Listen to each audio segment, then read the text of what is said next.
আল্লাহ রাব্বুল আলামিন আপনাকে আমাকে উপস্থিত করেছেন, এই জন্য আমরা খুশি না বেজার?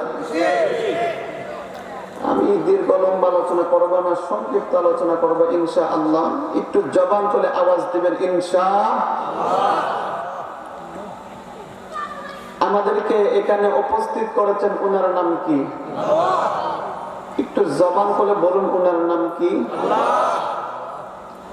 এখানে যে আসছেন, আল্লাহকে কোনোদিন নিজের চোখে দেখছেন?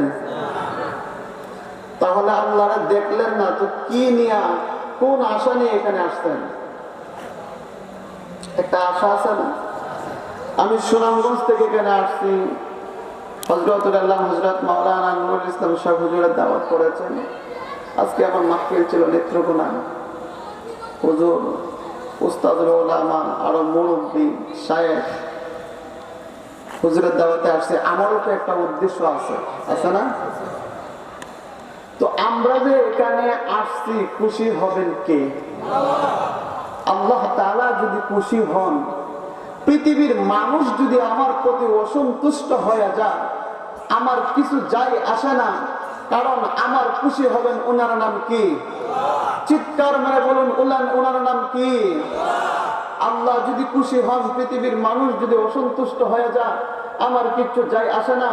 পৃথিবীর মানুষ আমাকে রিজিক দেয় না, পৃথিবীর মানুষ আমাকে সম্পদ দেয় না, পৃথিবীর মানুষ আমাকে হায়াত দেয় না, পৃথিবীর মানুষ আমাকে রিজিক দেয় না, পৃথিবীর মানুষ আমাকে জাহান্নাম থেকে বাঁচাতে পারবে না, পৃথিবীর মানুষ আমাকে জান্নাতের মালিক বানাতে পারবে না, পৃথিবীর মানুষ আমাকে বিপদ থেকে উদ্ধার করতে পারবে না, পৃথিবীর মানুষ আমাকে বিপদেও ফেলতে পারবে না, পৃথিবীর মানুষ আমাকে দুনিয়াতে জীবিত রাখতে পারবে না, পৃথিবীর মানুষ আমাকে দুনিয়ার থেকে বিদায় করতে পারবে না।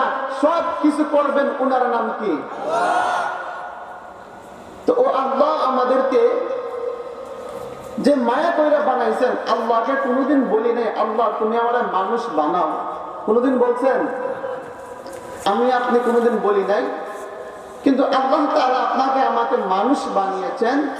শুধু মানুষ বানিয়েছেন তাই না, আল্লাহ রাব্বুল আলামিন আপনাকে আমাকে এতটুকু মায়া করেন, এতটুকু মহাব্বত করেন, পৃথিবীর বুকে আর কেউ করবে না।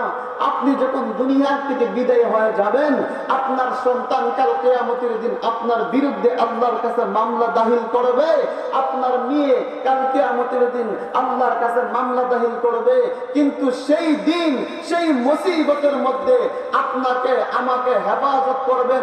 চিৎকার মেরে বলুন, ওনার নাম কি?